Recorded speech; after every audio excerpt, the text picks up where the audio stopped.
The new medicine that is the arsenic album. आता arsenic album जी medicine आहे ना, तर ती GITसाठी मेन म्हणजे रेमेडी आहे. तर एक्झाममध्ये याची GIT जे येतं ते SCQ विचारू शकतात वगैरे, किंवा DPला सुद्धा ही LQ म्हणून विचारतात.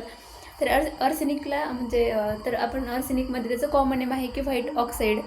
त्यानंतर आहे त्याचं प्रूव्हर जे आहे तर ते हॅनिमन सर आहेत, आणि त्याची जी फॅमिली आहे तर ती आहे की मिनरल. त्यानंतर आहे स्फिअर ऑफ ॲक्शन, म्हणजे आर्सेनिक ही जी मेडिसिन आहे तर ते म्हणजे कोणत्या ऑर्गन्सवर ते ॲक्ट करते.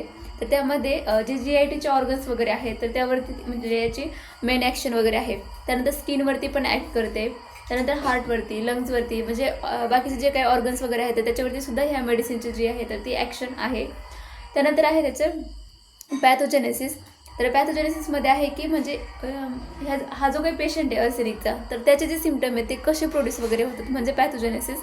तर ते फिअर ऑफ इन्फेक्शन किंवा जे काही इन्सिक्युरिटी असते, म्हणजे हा जो काही पेशंट आहे त्याला इन्सिक्युरिटी किंवा इन्सिक्युअर फील होतं, कारण त्याला फिअर असतं क्रॉनिक एखादं जर सपोज इन्क्युरेबल जर डिसीज वगैरे झाला तर त्यामुळं. आणि मग त्याच्या सगळ्या ज्या कंप्लेंट्स वगैरे आहेत तर त्या स्टार्ट वगैरे होतं, त्याला थोडीशी एन्झायटी वगैरे येते. तर ते आहे. त्याच्यानंतर आहे की त्याचं कॉन्स्टिट्यूशन. तर कॉन्स्टिट्यूशनमध्ये आहे की फिजिकल मेकअप. तर हा जो काही पर्सन आहे तो लीन असतो, थीन असतो, थोडासा इमॅशिएटेड वगैरे असतो, आणि त्याला म्हणजे फिअर वगैरे असतं, fear of infection, fear of death. त्याच्यानंतर असतं की फिअर ऑफ जे काही म्हणजे एखादं क्रॉनिक डिसीजचं वगैरे फिअर असतं, फिअर ऑफ पॉवर्टी पण आहे. त्यानंतर आहे मायझम. मायझममध्ये ऑल 3 मायझम जे येतं ते आहेत, जसं की सोरा, सायकोसिस आणि सिफिलिस. त्यानंतर आहे त्याचं म्हणजे हा जो काही पेशंट आहे ना आर्सेनिकचा तो खूपच फॅस्टिडियस वगैरे असतो, आणि त्याला एव्हरीथिंग इन ऑर्डर, म्हणजे सगळ्या गोष्टी ज्या आहेत त्या ऑर्डरमध्ये लागतात, आणि त्याला प्रेझेंटेशन खूप जास्त आवडतं. म्हणजे प्रत्येक गोष्ट जी आहे ती एकदम नीट क्लीन वगैरे जे आहे ते असते, प्रेझेंटेबल असते. त्यानंतर आहे त्याचे गायडिंग सिम्पटम. तर गायडिंग सिम्पटममध्ये फर्स्ट सिम्पटम आहे की त्याला फिअर आहे. तर फिअर कशाचं आहे, मग फिअर ऑफ डेथ आहे, त्याला डेथची भीती वगैरे वाटते. त्यानंतर आहे की फिअर ऑफ इन्फेक्शन वगैरे, म्हणजे एखादं इन्क्युरेबल डिसीज वगैरे होईल, किंवा इन्फेक्शन सपोज जर झालं आणि त्याने जर एखादं इन्क्युरेबल डिसीज जर झाला जसं की कॅन्सर वगैरे, तर मग त्याला खूप म्हणजे भीती वगैरे वाटते. त्यानंतर आहे फिअर ऑफ पॉवर्टी. त्यानंतर आहे की त्याला म्हणजे हेडेकसुद्धा आहे ह्या पेशंटमध्ये. त्यानंतर आहे की स्किनच्या काही कंप्लेंट्स वगैरे आहेत, आणि फिवर वगैरे आहे त्या पेशंटला. त्यानंतर आहे जर म्हणजे हा जो पर्सन असतो ना आर्सेनिकचा, तर त्याला रेस ऑफ हॉर्स जे आहे तर त्याच्याशी कम्पेअर केलेलं आहे. कारण हा जो पेशंट असतो ना तर तो म्हणजे खूप रेसलेस वगैरे असतो, म्हणजे मेंटली आणि फिजिकली दोन्ही पण लेवल आहे ना खूप जास्त रेसलेस वगैरे असतो. म्हणजे तो एका ठिकाणी बसूच शकत नाही, किंवा त्याचा माइंड जो आहे ना तो एका गोष्टीवरती कॉन्सन्ट्रेट नाही होत, सतत नाही का, म्हणजे तो ओव्हर थिंकिंग वगैरे करतो, म्हणून तो खूप रेसलेस वगैरे आहे, म्हणून त्याला रेस ऑफ हॉर्स जे आहे तर ते म्हटलं जातं. आर्सेनिकचा जो काही पेशंट असतो ना तर तो थर्स्टी असतो, आणि तो म्हणजे जे काही वॉटर आहे ना ते सीप ऑफ वॉटर जे येतं ते ड्रिंक वगैरे करतो, म्हणजे खूप पाणी पित नाही पण थोडंसं पाणी प्यायला जे येतं ते त्याला आवडतं. त्यानंतर कॅडावर ऑर्डर, म्हणजे त्याचं जे काही बॉडी असते त्याचं कॅडावरसारखं जे येतं ते स्मेल वगैरे येतो. त्यानंतर आहे त्याचा माइंड. आता माइंडमध्ये काय की हा जो पेशंट आहे ना आर्सेनिकचा तो थोडासा अँशियस वगैरे असतो, सॅड असतो, आणि म्हणजे थोडंसं टेन्शन वगैरे त्याला येतं. त्याला फिअर आहे. फिअर कशाचं आहे, मग त्याला फिअर आहे, फिअर ऑफ डेथचं फिअर आहे त्याला. त्यानंतर काय की फिअर ऑफ इन्फेक्शन आहे, किंवा इन्क्युरेबल डिसीज सपोज जर झाला तर त्यामुळं त्याचं म्हणजे त्याचं फिअर वगैरे आहे. त्यानंतर हा जो काही पेशंट आहे ना त्याला प्रेझेंटेशन खूप जास्त आवडतं, म्हणजे तो प्रत्येक गोष्ट जी एकदम ऑर्डरमध्ये क्लीन थीन म्हणजे एकदम क्लीन ठेवतो, म्हणजे अल्ट्रा जो क्लीनलीनेस आहे तर तो मेंटेन वगैरे करतो.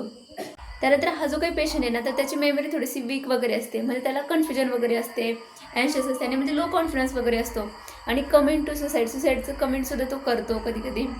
त्यानंतर सॅड असतो, डिप्रेस वगैरे असतो, अँग्री नेचरसुद्धा आहे ह्या पेशंटचं. त्यानंतर आहे की एलिमेंट फ्रॉम, म्हणजे हा जो काही पेशंट आहे आर्सेनिक त्याचे सिम्पटम जे आहेत ते कशा म्हणजे कोणत्या गोष्टीतून ओरिजिनेट वगैरे होतात, तर कोल्ड थिंग्स. सिम्पटम जे येतात ते अरेज होतात फ्रॉम कोल्ड थिंग्स. मग कोल्ड थिंग्स म्हणजे कोणत्या, की जसं की आईस्क्रीम आहे सपोज, तर मग ह्या सगळ्या जर गोष्टी त्याने खाल्ल्या तर त्याला म्हणजे खूप जास्त त्रास वगैरे होतो, त्याचे सिम्पटम जे आहेत ते ॲग्रेवेट वगैरे होतात. त्यानंतर आहेत की पर्टिक्युलर्समध्ये आहे की हेडेक. तर हेडेकमध्ये त्याचं जे कॉजेशन आहे की हेडेक त्याला कोणत्या गोष्टीने होतं, किंवा म्हणजे कसं ओरिजिनेट होतं, तर त्यासाठी पण म्हणजे कोल्ड थिंग्स आहेत, मग आईस्क्रीम आहे, अल्कोहोल वगैरे आहेत, हे सगळ्या गोष्टी त्याचं हेडेक स्टार्ट होतं. त्यानंतर आहे त्याचं लोकेशन. मग लोकेशनमध्ये जे हेडेक आहे त्याचं ऑल ओव्हर जे काही हेडेक आहे, म्हणजे ऑल जे काही फ्रंटल, ऑसिपिटल, टेम्पोरल, म्हणजे सगळीकडे त्याचं जे हेडेक आहे तर ते होत असतं. त्यानंतर त्याचं कॅरेक्टर ऑफ द हेडेक, म्हणजे सेन्सेशन कसं असतं, तर एकदम बस्टिंग टाईपचं हेडेक जे आहे तर ते होतं. थ्रॉम्बिंग आणि बर्निंग टाईपचं जे हेडेक आहे तर ते होतं. त्याच्यानंतर ॲग्रवेशन आहे, त्याला इव्हिनिंगला त्याला म्हणजे त्रास वगैरे होतो जास्त. ऑर्सेनिकचा जो काही पेशंट असतो ना, त्याची टंग जी आहे तर ती ड्राय असते, ब्राऊन असते, क्रॅक असते.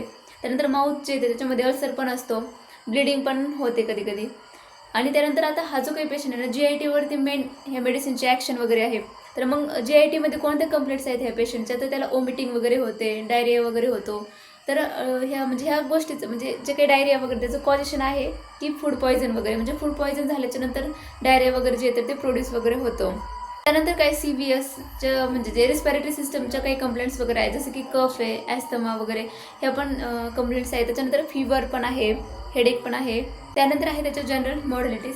जनरल मॉडलिटीजमध्ये आहे की ॲग्रवेशन, म्हणजे त्याला कोणत्या गोष्टीने त्रास होतो ड्युरिंग दॅट डिसीज. तर म्हणजे जे काही कोल्ड थिंग्स वगैरे आहेत तर त्याने त्याला त्रास वगैरे होतो, त्याचे सिम्पटम अजून जास्त ॲग्रेवेट वगैरे होतात. आणि ॲम्ब्युलेशन म्हणजे त्याला कोणत्या गोष्टीने बरं वाटतं, तर ओपन इयरने त्याला बरं वाटतं. त्यानंतर आता म्हणजे ही जी मेडिसिन आहे ना, तर त्याच्यावरती GIT वरती क्वेश्चन येतो. मग GIT मध्ये आपण काय लिहिणार, तर मग GIT सिस्टम म्हणजे कुठून स्टार्ट होते, तर माउथपासून होते ना. मग आपण सुरुवात तशीच करणार की माउथ. मग माउथमध्ये काय लिहिणार की जी टंग वगैरे असते तर ती कशी असते, ड्राय असते, क्रॅक वगैरे असते. माउथमध्ये अल्सर वगैरे असतं, ब्लिडिंग गम्स वगैरे, तर ते लिहिणार. त्यानंतर आहे की स्टमक. मग स्टमकमध्ये काय की त्याला ओमिटिंग वगैरे होतं, डायरिया वगैरे, तर ते लिहिणार. त्याचबरोबर त्याला कोलेरा पण होतो. तर मग ह्या सगळ्याचं जे डायरिया आहे, कोलेरा वगैरे, त्याचं कॉजेशन सेमच आहे की त्याला कोल्ड थिंगने जे डायरिया किंवा कोलेरा जे आहे तर ते होतं. त्यानंतर कॅरेक्टर ऑफ दिस कोलेरा जे आहे तर ते मग कसं की ब्राऊन कलरचं जे आहे तर ते असतं स्टूल वगैरे. स्टमकमध्ये त्याला म्हणजे नोझिया, ओमिटिंग वगैरे जे येतं ते फील होतं. आणि can not bear the smell of food, म्हणजे फूडचा स्मेलसुद्धा तो बिअर वगैरे करू शकत नाही. तर हे म्हणजे ह्या सगळ्या होते GITचे कंप्लेंट्स वगैरे. म्हणजे आपण त्याच्यामध्ये आपण त्याला अजून जास्त एक्सटेंड वगैरे करू शकतो. म्हणजे जे प्रत्येक डायरियामध्ये जनरल मॉडेलिटीज वगैरे लिहिणार. त्यानंतर कोलेरामध्ये पण लिहिणार मग की जनरल मॉडेलिटी, त्याच्यामध्ये ॲग्रवेशन, ॲम्ब्युलेशन वगैरे, तर असं आपण लिहू शकतो. Thank you so much for watching this video.